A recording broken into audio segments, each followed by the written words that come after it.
the difference between this drawing and this drawing? Is it A, bad anatomy, B, poor line work, C, not enough contrast or value, or D, bad shading? This is not a trick question. If you answered C and maybe a little bit of D, you are correct. Now this drawing is not bad, but as a standalone drawing, it just needs more definition, more detail, but more than anything, more. So we have our two examples. First, we're gonna analyze what went wrong with this one and what went right with this one. And a little bit later, I am gonna go step by step and show you how I would make this one look a little bit more like this one. But before we start, let's define our terms. Value is the lightness or darkness of a color. In this case, the color is black. And contrast is the representation of two opposite elements. The use of it distinguishes an object from another object. In this case, dark versus light elements.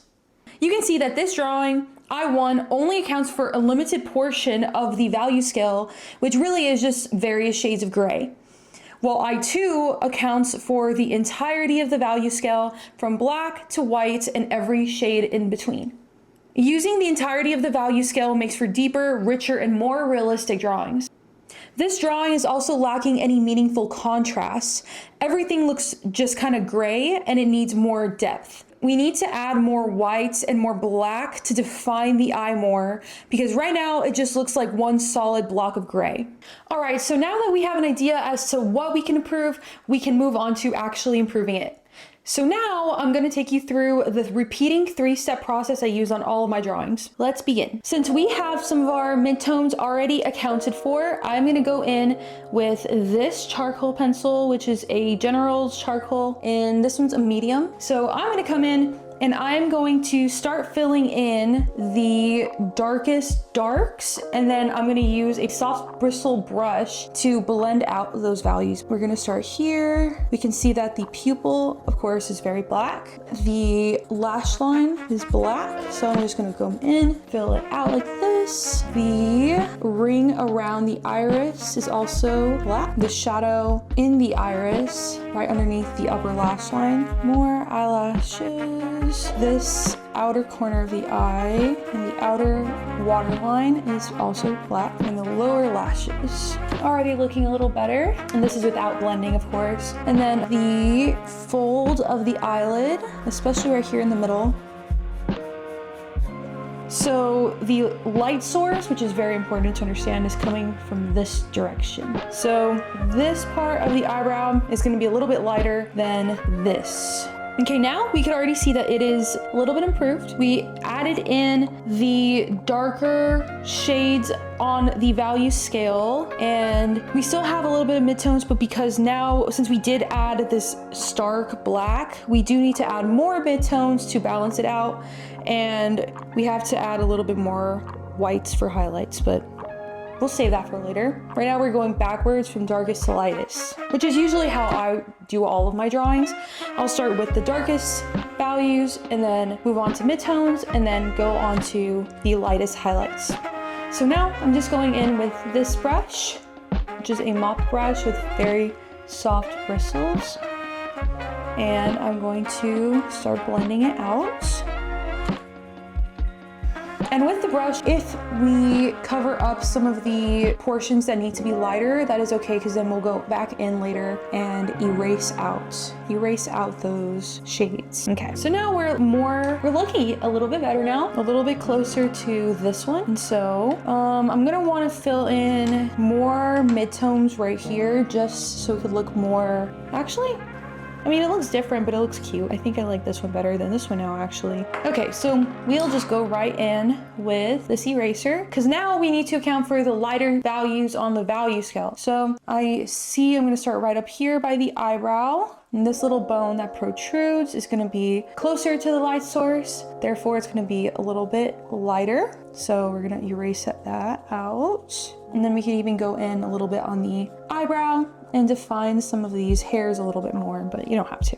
And when I'm doing this with the eraser, I usually like to go in circular motions to create some texture, because I think skin texture is absolutely beautiful. Okay, we can see that there is this beautiful highlight right here in the middle of the eyelid. And so we'll go in and erase that. I went a little too far, so I'm gonna go like that. Okay. You can go a little bit wider actually, like, that's fine. Okay, and then we'll go in, like I said, to the sclera, the white part of the eye, and erase out. Put some dots here because it's wet up here, or wet here in the middle of the eye. Erase it a little bit. Okay, and then same thing with this side, but just a little bit less, and because we're gonna keep this shadow right here, because the eyelids are, or the eyelashes are accounting for the shadow. Okay. And then same thing with the highlight on the iris, or yeah, on the iris. Erase it out like that, a little bit more. Okay, nice. So now we have even more of our value scale accounted for in this drawing. So now that I've finished step 3, I can either stop here or start over from step 1 to increase depth, detail, and texture. And that's exactly what I'm about to do, because it doesn't have as much detail as I'd like right now, so I'm gonna go in and add those.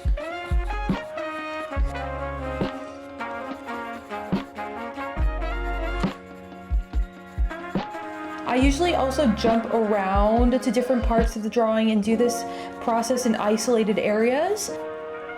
Going back in and adding back in these blacks. Adding in some details here in the iris.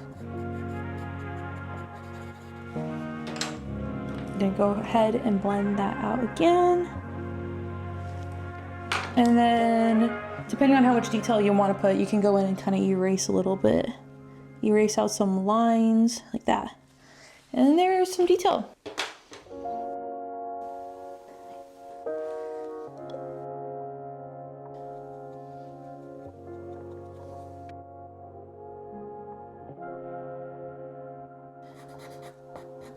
Then jumping around the drawing to fill in and erase out as needed. Add in these to make it a little bit better. Going back in here and adding these midtones. And now for the best part, I'm gonna go in with some gesso. Okay, I put way too much, but we're gonna go in with a little bit of gesso or white paint, or really anything that is opaque white. Dip in an itty bitty little brush. And then go in and fill in this white highlight here, which accounts for the widest part of the value scale.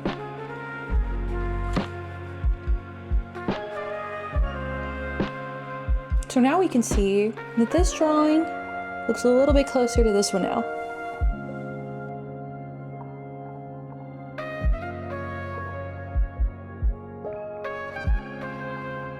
One tip that I would recommend is to use one pencil. I know in this I'm using two. I'm using a charcoal and a graphite pencil. Use one pencil and practice pressure. I know that a lot of artists who draw in pencil, they'll use graphite pencil, like the packs that have all of the different hardnesses. I never use those. If you resonate with using the different hardnesses, you do you. If it works for you, it works for you. It just never really worked for me. I felt like it complicated the process more than it needed to be. Trying to use different pencils to achieve one gradient or series of gradients within a composition within a drawing. And of course, because I was lacking, I began feeling like I was lacking the black, the very, very black portion of the value scale within my drawings.